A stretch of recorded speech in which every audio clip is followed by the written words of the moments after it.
Hello everyone, welcome to Bajirao IAS Academy's daily newspaper analysis. Today is 24th November 2025 and today we have a list of important topics. The first topic is about the center's plan to bring a bill on Chandigarh, and next one is United Nations Security Council reforms, and then we'll also understand how can state public service commissions be reformed.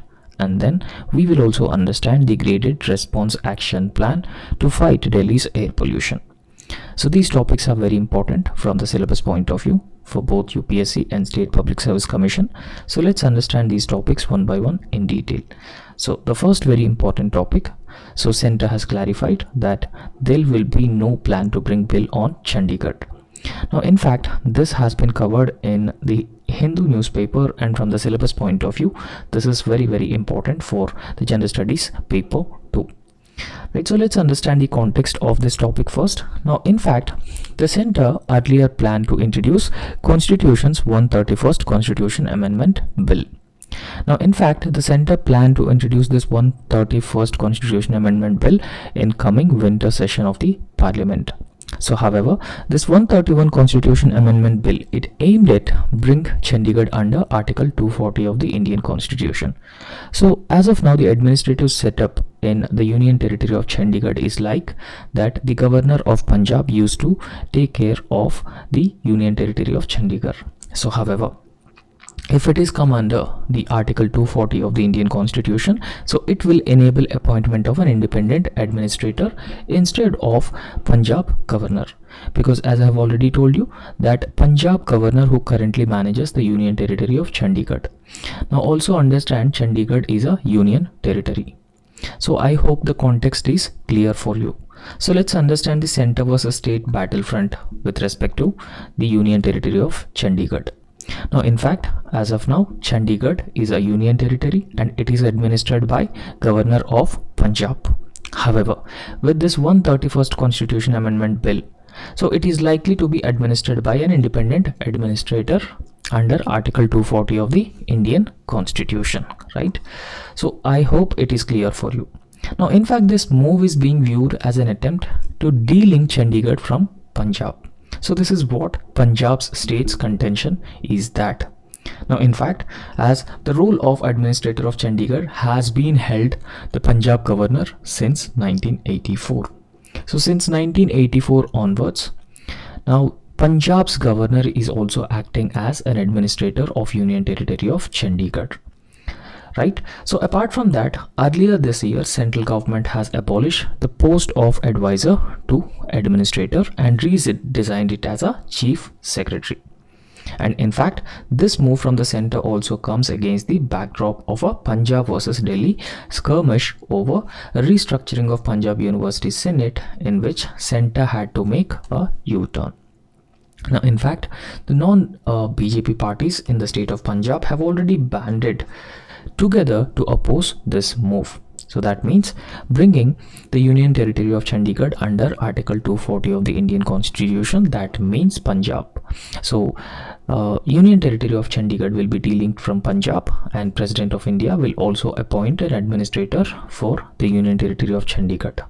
However, as of now, as per the tradition, the practice is Punjab's governor is also acting as an administrator of Union Territory of Punjab. So I hope it is clear for you. Now let's get into the key features of this proposed amendment. Now what are the important features of this amendment? So let's understand this aspect as well.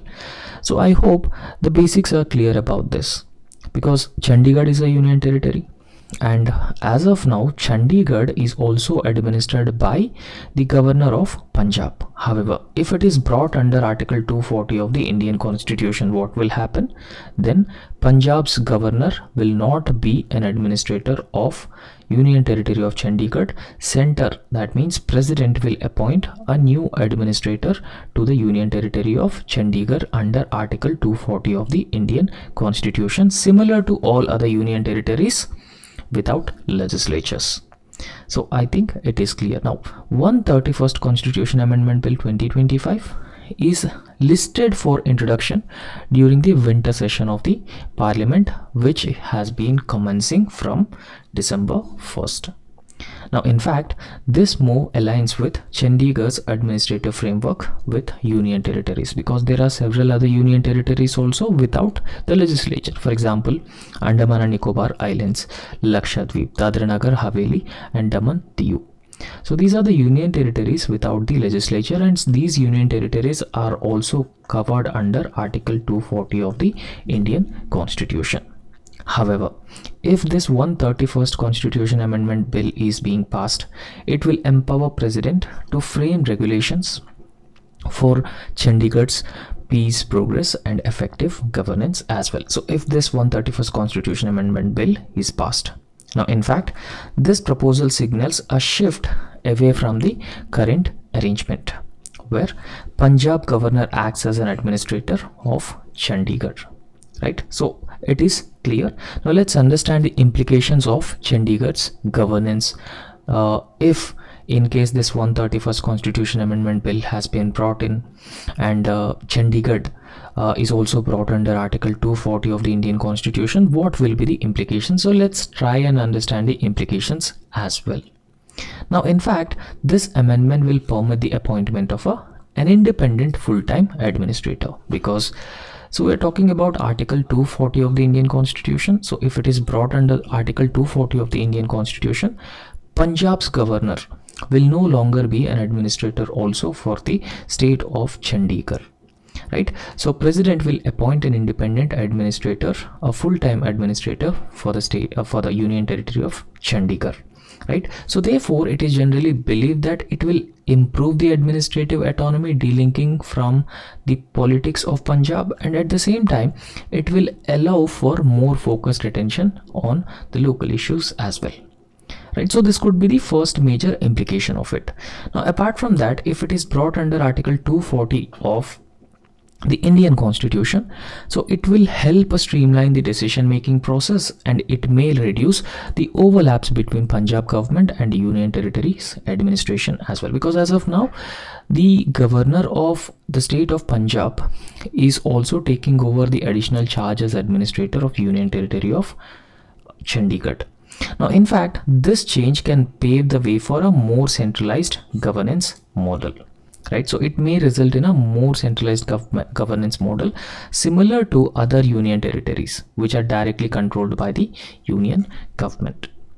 Now, in fact, it could ensure quicker implementation of development and administrative policies through the presidential regulations.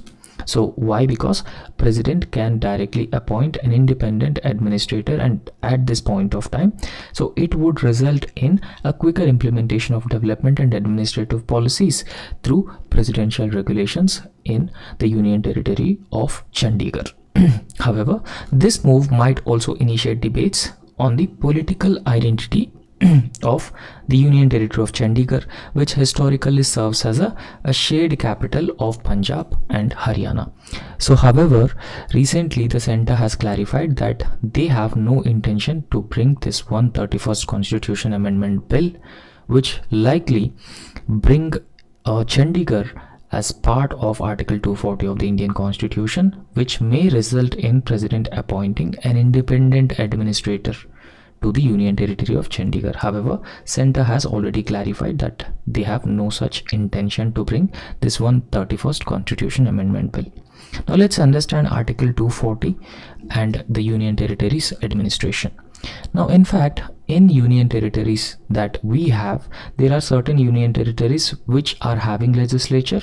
For example, Jammu and Kashmir, Delhi and Puducherry. So these are the Union Territories which have the legislature, and there are other Union Territories which don't have the legislature. Now, at this point of time, so Article 240 of the Indian Constitution, so it deals with those Union Territories without the legislature, where the President will appoint an independent administrator for the governance, for the administration of those Union Territories. Right, so apart from that, it will also empower the President to make regulations for the specific Union Territories functioning as a lawmaking authority. This is what Article 240 of the Indian Constitution deals with respect to the Union Territories. However, so if we talk about the regulations that are being brought in by the president to these union territories, they have a same force as a parliamentary laws, and they will also cover the administration of union territory, public order, and the development as well. And apart from that, this article 240 of the Indian Constitution, it applies only to union territories without legislatures. So you just have to understand this. So whatever union territories we have, and those union territories without the legislature, so therefore it is applicable to those union territories alone, distinguishing them from the union territories like Delhi and Puducherry. Because Delhi, Puducherry, and even Jammu and Kashmir is also a union territory with the legislature, so therefore Article 240 will not be applicable for the same. Now Chandigarh, though a union territory, has so far not fallen under Article 240 of the Indian Constitution. So it is a union territory without a legislature, but it has not fallen within the definition of Article 240 because of a unique conditions, unique historical conditions, right? So however, if center brought 131st Constitution Amendment Bill, there might be chances that Union Territory of Chandigarh may also be brought in under Article 240 of the Indian Constitution. However, Centre has clarified its stance that they have no intention to bring this 131st Constitution Amendment Bill. Right, so let's understand another very important topic, which is about the United Nations Security Council reforms. Now we all knew that G20 summit has been taking place in South Africa, and India is a member of G20 grouping, and Prime Minister Narendra Modi has also attended this G20 summit meeting. Now in fact, on the sidelines of this G20 summit, so Indian Prime Minister Narendra Modi also met the presidents of Brazil and South Africa, and in fact these three countries come together. They are known as IBSA, India, Brazil and South Africa. So this is a grouping which has been existing, and they are also strongly fighting for the UNSC reforms. Now on the sidelines of this India, Brazil, South Africa meeting, so Prime Minister Narendra Modi and all other leaders of this IBSA have stressed on the need for United Nations Security Council reforms. So there is a need for UNSC reforms, and there is also a need for a wider representation to make UNSC more and more relevant. Right, so I hope you have understood this context very briefly before going into this, and this has been given in the Indian the Hindu newspaper, and from the syllabus point of view also this is a very important for general studies paper 2. Now let's understand about the United Nations Security Council. Now United Nations Security Council is a very important organ of the United Nations. Now United Nations plays a very important role in maintaining international peace and security, and apart from that, the major decisions with respect to United Nations are taken by the United Nations Security Council. So whatever decisions that United Nations General Assembly has taken, so it is a United Nations Security Council is actually having the powers to enforce those decisions which are taken by the United Nations General Assembly.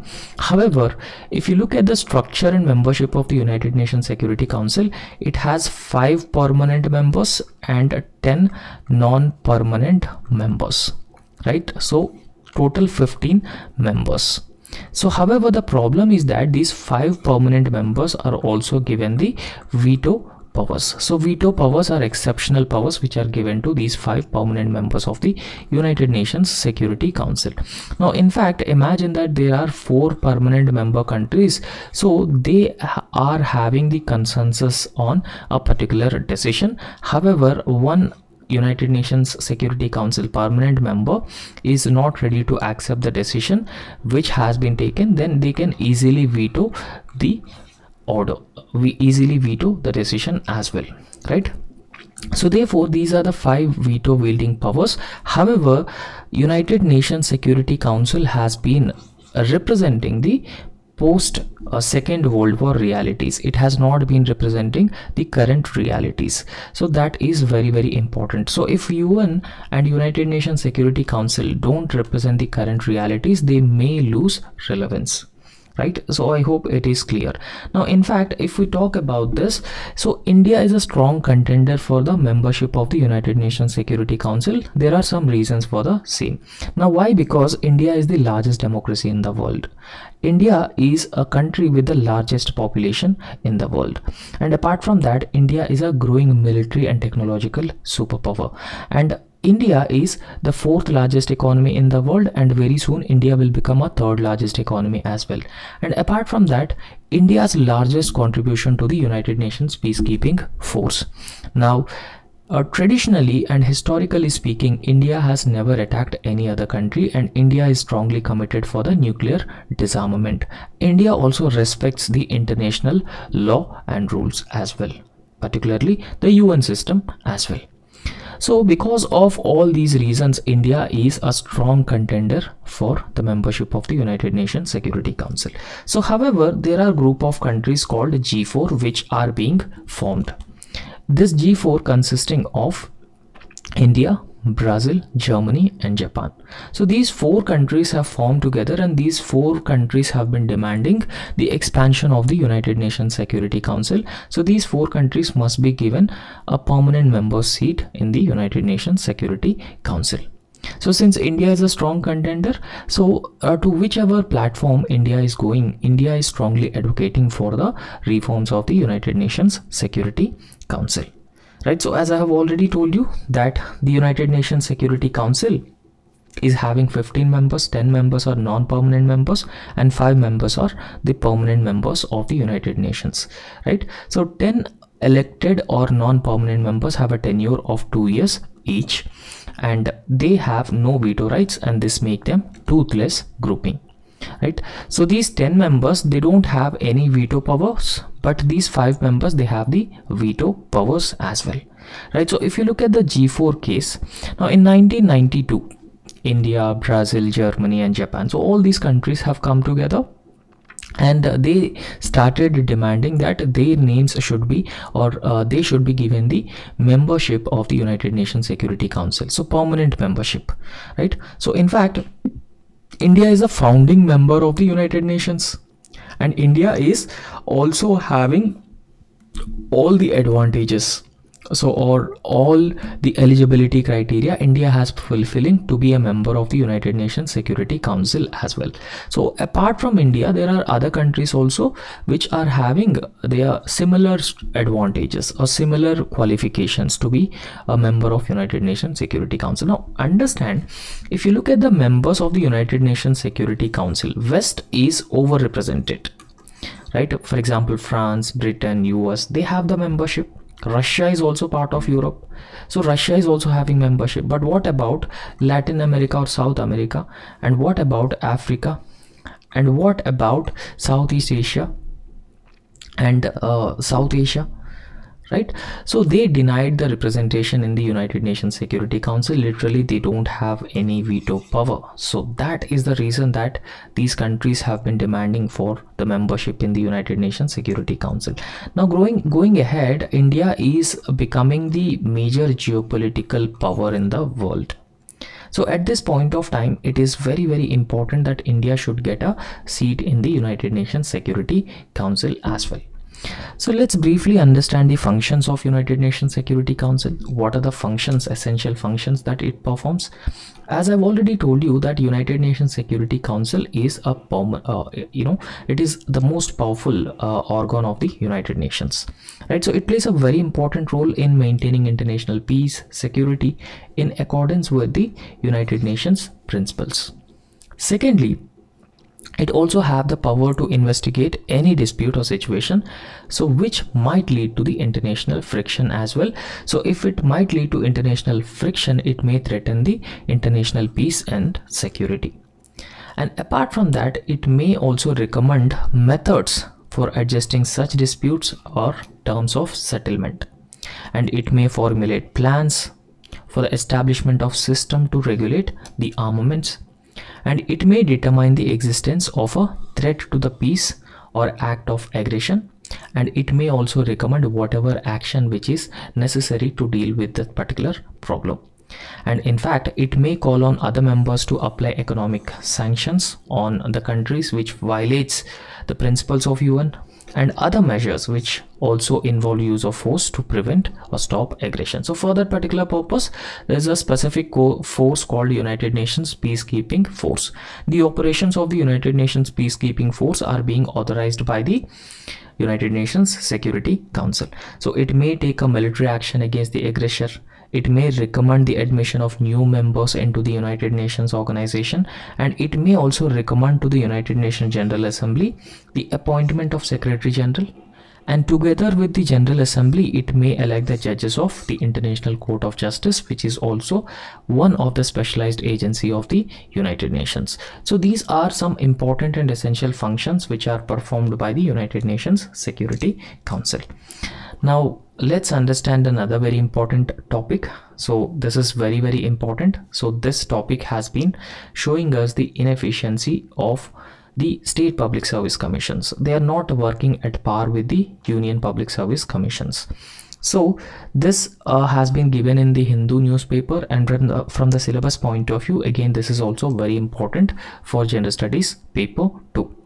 So how can state public service commissions be reformed? So let's understand the context, what are the problems, and how can we reform the state public service commissions so that they can start functioning in a much more efficient and effective manner. So let's understand about the public service commissions. Now in 2025 there was a National Conference of State Public Service Commissions. Now in fact, the National Conference on State Public Service Commissions has been hosted by the Telangana State Public Service Commission. Now in fact, it has brought a renewed focus on the long-standing challenges which are affecting the state public service commissions. Now in this backdrop, we are going to discuss what are the challenges that the state public service commissions have been facing. Right, so this is the context. So let's understand the evolution of the public service commissions in India. Now in fact, the public service commissions and their establishment can be traced back to the colonial times. So they have the British origin.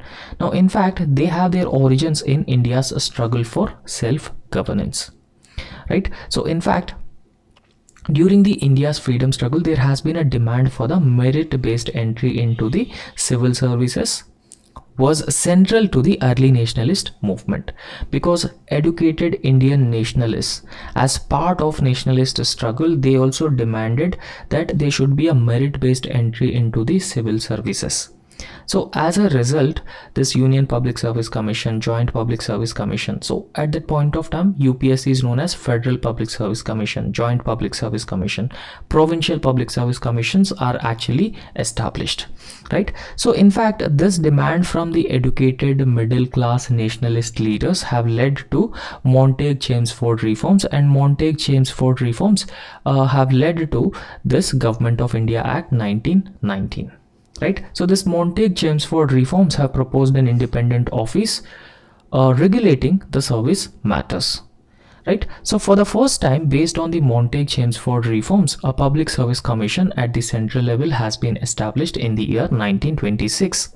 However, the Government of India Act 1935, which has established the Federal Public Service Commission, Joint Public Service Commissions for 2 or more provinces, and Provincial Public Service Commissions as well. So therefore, now these Provincial Public Service Commissions are also known as State Public Service Commissions.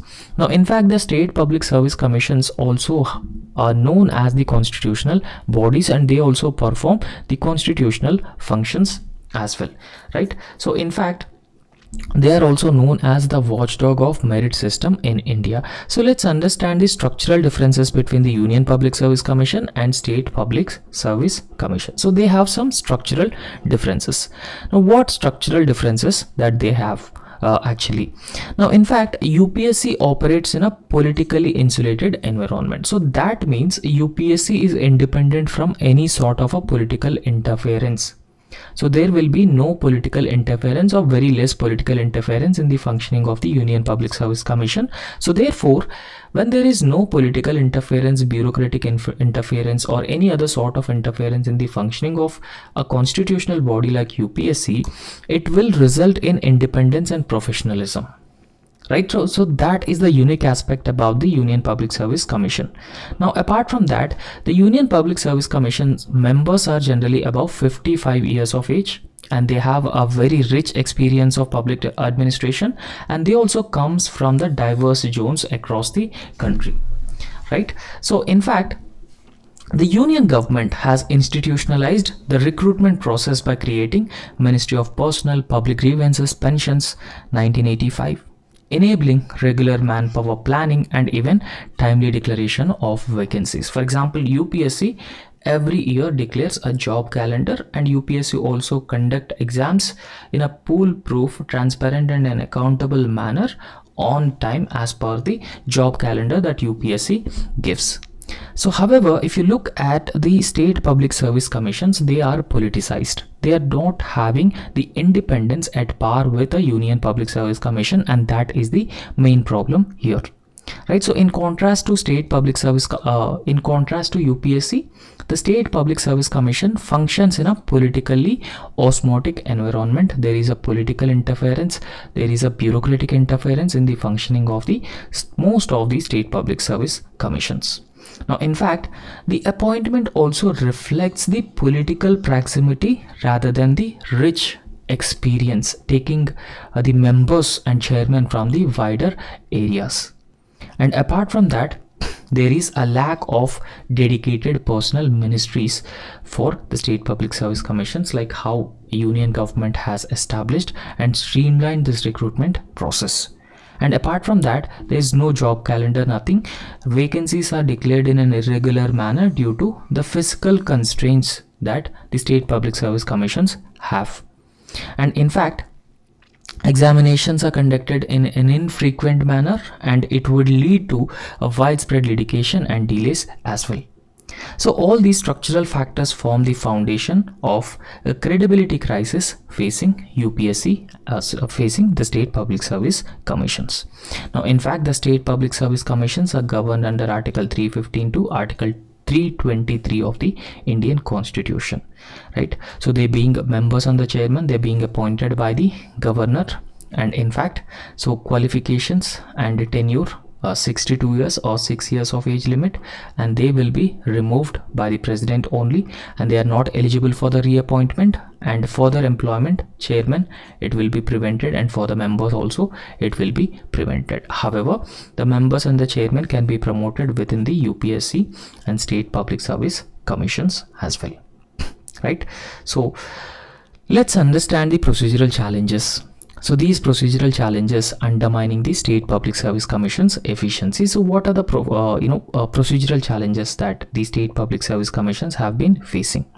Now, firstly, they are having irregular syllabus updates and academic limitations as well, right? So they don't conduct exams in a regular manner, and they don't declare vacancies in a regular manner. They don't conduct exams in frequent manner, and unlike UPSC, which periodically appoints different committees of academicians, civil servants, experts, the state public service commissions, they do not frequently update their syllabus. They never update the syllabus, they hardly update the syllabus.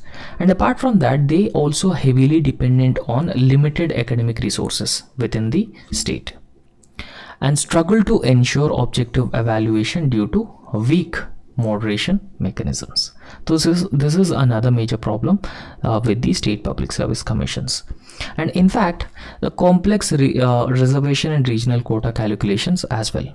For example, so they face a significant challenges when it comes to applying vertical reservations, horizontal reservations, and very often it leads to the court cases as well within the state public service commissions, right? So they are inefficient when it comes to applying the complex reservations and regional quotas, right? So this can be clearly seen in states like Telangana and Andhra Pradesh, and it very often leads to errors and even legal disputes in courts as well.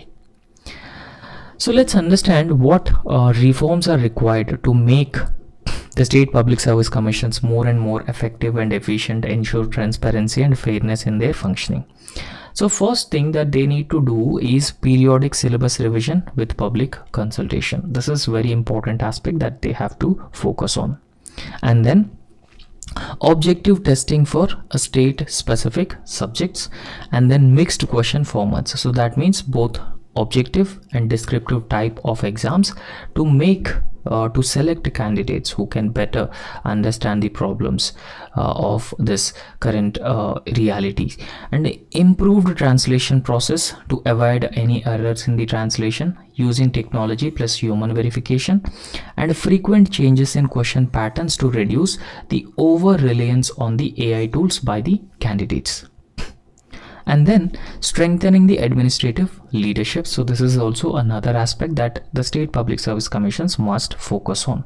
So Secretary of State Public Service Commission should be a senior officer with experience in school or intermediate education boards, and then this would enhance the oversight of examination processes, and it may also replicate UPSC's emphasis on a balanced confidentiality along with transparency in conducting examinations to select candidates based on merit.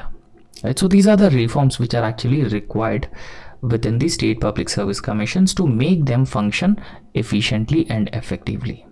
So next very important topic is graded response action plan to fight Delhi air pollution. Now in fact this graded response action plan is very often seen in news. So let's understand this, and this has been given in the Hindu newspaper, and from the syllabus point of view this is very important for general studies paper 3.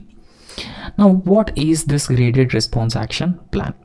Now in fact, if we talk about this graded response action plan, it is a stage-wise emergency response plan. So there are different stages. There are 4 stages, and it is a stage-wise emergency response plan.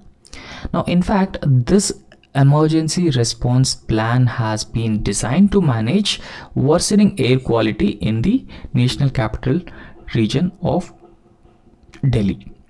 Right? So in fact, it sets out specific actions that have to be carried out when the air quality index crosses certain thresholds. Now apart from that, it was first approved under the aegis of the Supreme Court in the case of MC Mehta and their directions on the air pollution in national capital region. Supreme Court has given certain directions with respect to managing air pollution problem in Delhi in the MC Mehta petition, right? So however, a statutory body now responsible for its implementation, this graded response action plan is implemented by the Commission for Air Quality Management in NCR and adjoining regions, which is also known as CAQM. Now let's understand what is the significance of this graded response action plan in Delhi. Now first understand the graded response action plan stage 1. So stage 1, it covers moderate to poor quality of air. Now in this, the particulate matter 2.5 would be above 61, and so this is the level of particulate matter. So at this point of time, the stage 1 of graded response action plan would be immediately triggered. Now at this point of time, the measures like mechanized sweeping, washing roads with water, enforcing ban on firecrackers, increased scrutiny of vehicles for pollution standards, and these are the measures which are being taken in the first grade, right? And then the second stage, so when air quality is very poor. Now at this point of time, the second stage, the following measures are being taken. So diesel generators will be banned, parking fee to increase by 3 to 4 times, stop use of coal or firewood in eateries, and even urge people with respiratory or cardiac problems to stay indoors during the stage 2 of the graded response action plan. So when the stage 3 of the graded response action plan, so it indicates a severely polluted air across NCR Delhi. Now the measures that are being taken increase frequency of road cleaning and washing, shut down the brick kilns, restrictions on operations of coal-based power plants across NCR. And then stage 4. Now stage 4 is emergency, which is also known as very high or a very severe levels of air pollution. So at that point of time, the ban on entry of trucks except for essential items, halt all the construction activity, begin odd even road scheme for the private vehicles on alternative days. So these are the steps which are taken as part of the graded response action plan, which is implemented by a statutory body called Graded Response Commission for Air Quality Management. Now what is the significance of this for Delhi? Now in fact, it helps manage a peak pollution seasons. For example, especially during winter times, it helps manage the problem of pollution. And apart from that, so it also offers a predictive element. So predictive element in the sense that based on the air quality, different stages are actually triggered. So different measures are also being taken by these agencies to forecast rather than only after AQI is recorded. And then it protect and also ensures public health, and public health is adequately safeguarded. Children, elderly, respiratory patients benefit when restrictions kick in before severe levels. And apart from that, it also encourages the systematic changes. For example, public transport augmentation, dust control in construction, and vehicle emissions control as well. So that's why this graded response action plan mechanism is very important to deal with the problem of air pollution in Delhi. So that's all for today, and thank you so much. So please subscribe our YouTube channel and also like the video. Thank you so much.